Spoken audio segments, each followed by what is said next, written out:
So Aula did it again, but this time it's the grandpa layout. It's bigger, heavier, older, and I'm talking about the layout and made for pros because this is the Aula F99 Pro. Let's check it out, pros. Coming in at 85.99, or in the Philippines it's 4,800 pesos. The Aula F99 Pro is the Pro version of the Aula F99. It's a bit confusing because usually Pro versions are a bit expensive than the standard models, but this one is like $5 less. I'm not sure why, maybe because the F99 switches are from Maker, which made sense. But anyway, inside the box we have paperworks, one quick start guide, and the other one is the manual, a standard USB Type-C cable, 2-in-1 pullers, and some extra switches. And that's it. By the way, you can buy this keyboard directly from Mechlands.com, a trusted keyboard online shop who offers wide variety of mechanical keyboards. They do offer worldwide shipping, and it's mostly free with 15 days money-back guarantee and 30 days factory returns. Link in the description, go check it out. Let's go! Alright, first things first. This is just like the super popular Aula F75. Look, see that? It's literally an F75 with a numpad. So for those of you who didn't buy the F75 because of the layout, maybe you can't live without the numpad, or perhaps you only want one keyboard for everything. Well, this is the perfect work and play mechanical keyboard you can get right now. It's not just another regular plastic mechanical keyboard, because this one sounds really good and feels very nice to type on right outside the box.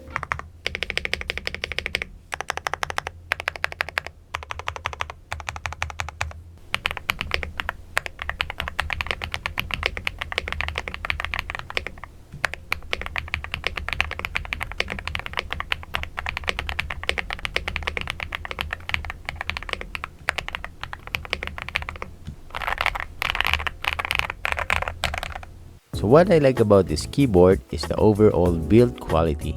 It's very solid, heavy, and feature-packed tri-mode keyboard for less than $100. To me, this is a modless keyboard because there's nothing much to do in order to make it better. Maybe just a touch of stubs relubing as usual to get rid of those tiny rattles. The keycaps and the switches are very good for this pre-build. I mean, they are not super high-end level, but they are better than most stock. Opening this keyboard is easy, but I don't think you should because there's really no need to do that, except if you're planning to deep clean this keyboard or if you want to check the acoustics and dampeners. Just carefully pry the case up. The battery is a massive 8,000 milliamps, which can last a lifetime. I'm just kidding. Maybe a month or more on a single charge. You can use this on any mobile devices by using the Bluetooth mode. Of course, you can use it wired or the wireless 2.4G if you want, because this one is a tri-mode. There is also a rotary knob just like on the F75, and to be honest, this is the only part of the keyboard where it feels and looks cheap, but at least it does the job done. You can adjust the media volume or control the RGB lighting with this knob, and it's very satisfying as well. Keyboard shortcuts and functions are a bit different from other keyboards, but it's all in the paperworks. Just make time to familiarize those things and you're good to go. Or you can just take this printed manual out and put it somewhere on your desk. Now, what makes this keyboard a pro? First is the overall build quality and the typing experience. Like I said, it's already great right outside the box. This custom switches called Star Arrow is surprisingly good, though I am not really sure about the exact specs or what materials did they use for this switch, but sure thing it's a legit Thoki MX linear switch that is good for both gaming and typing. The bottoming is just right, and the bottom out is quite fast. Second is the software. Everything is highly customizable, especially the debounce time adjustment. It is very essential feature and important for gaming because you can minimize the delay or debounce time of this keyboard. You can control and customize the RGB lighting too, and create your own if you like. But it's nothing like the VIA software where you can fully customize this keyboard the way you really want it, but at least the software is good enough and easy to navigate. Though I'm not a fan of this layout and I have no plans to include it on my rotation, the F99 Pro is surely one of the great 1800 layout that I can recommend, especially for those who likes using this kind of layout, or if you really can't live without the numpad.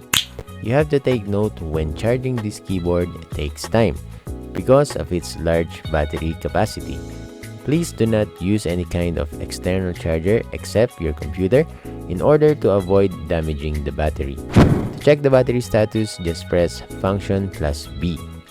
So overall, I think the Aula nailed every keyboard release they make, and still, one of my favorite is the Aula Leobog High 75. I have yet to try the new Aula F65 soon, and if I did, I'll let you know about it. By the way, this keyboard is still on sale. Just look for the buy link in the description or pinned comment section. That's it. This is JTECH. Hope to see you again on the next. Thanks for watching. Have a good one.